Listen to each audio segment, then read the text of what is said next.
Okay, so I am here today at Lake Murray with Sarah Argenal, who is the founder of the Working Parent Resource, and I am going to ask her a few questions about her business. All right, Sarah, so what inspired you to start the Working Parent Resource?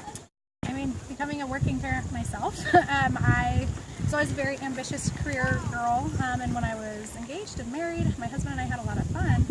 And then when I became a mom, everything changed. I still wanted to be that really ambitious career woman, but having a baby obviously changes a lot of things, and I had to adjust, and it was a lot harder than I thought it would be. I kind of figured I'd just plan ahead the way I always had, and it would all be fine. So kind of going through that struggle the first year or so of motherhood, where I had to find a way to integrate everything that was really important to me, and a lot of the resources that I was finding, books and websites and mommy blogs, a lot of that stuff was, the stories I was hearing was that women were just leaving the workplace altogether so that they could have time with their families. And I love my son, but I also wanted to have my career. I didn't need to have it to the same extent, but I wanted to be able to balance all of it, and I believed that there was a way to do that.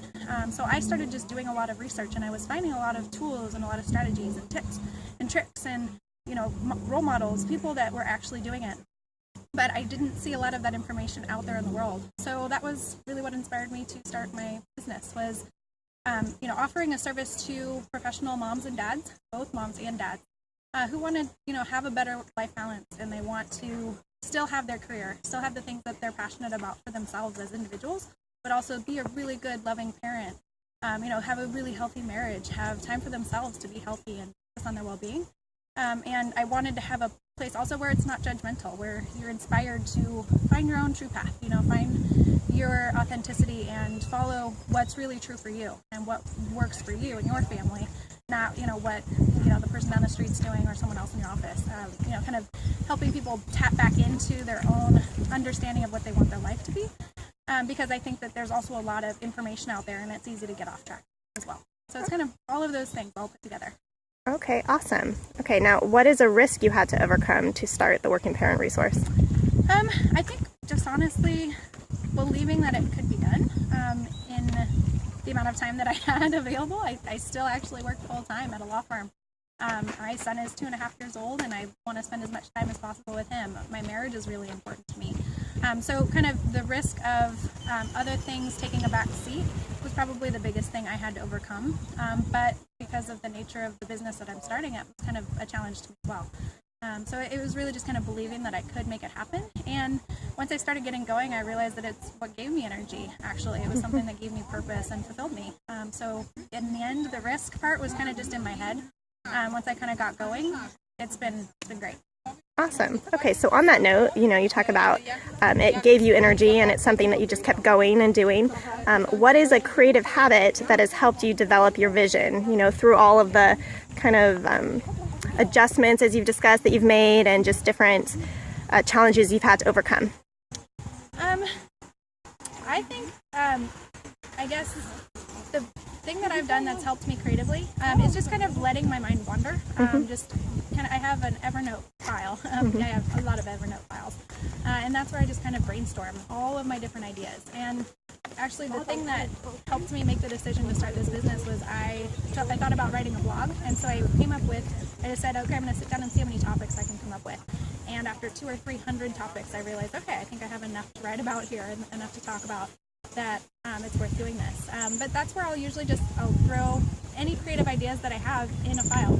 And I don't jump on every single one right away. I kind of have been forcing myself to focus on one at a time and kind of bring it to fruition before I move on to the next bright shiny object.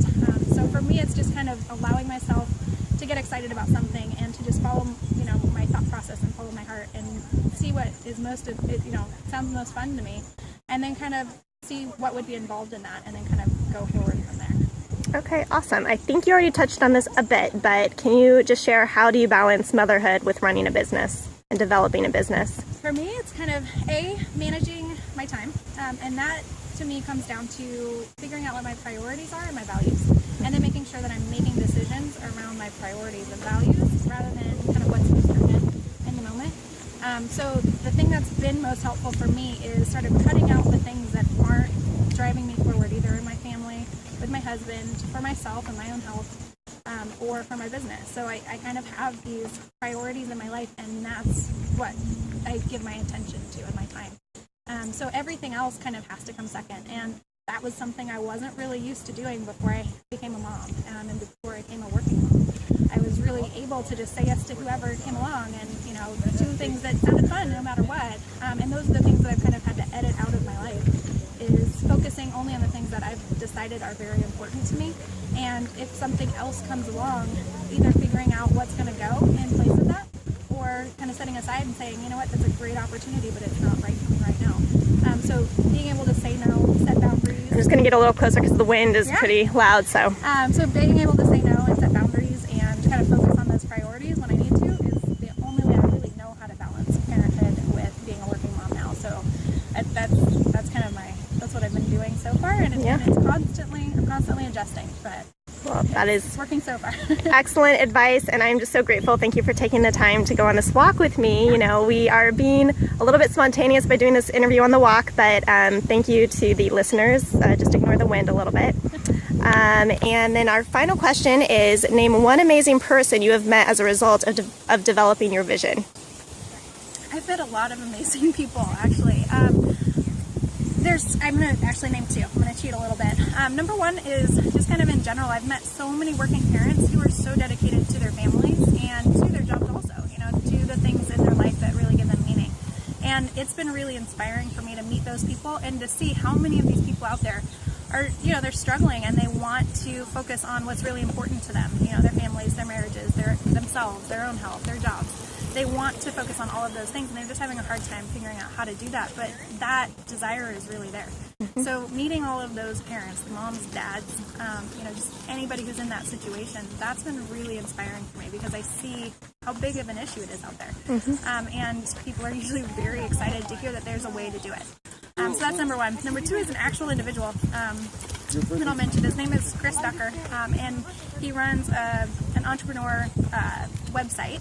And he's just given me a lot of resources and tools and knowledge. And I love the name of the group is Youpreneur, and it's really focusing on being authentic and building a business that's really about what is most meaningful to you, and kind of being who you really are, and not trying to sell yourself out there just to try and get sales, but really to go out and just be a force of good out in the communities that you're serving.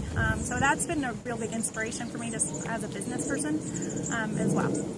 Well, awesome. Thank you so much for taking time and just for developing these resources for people like myself and other working parents who really want to achieve all of the things that you've just discussed, just balancing parenthood and also their goals as well. So thank you everyone for listening. Bye.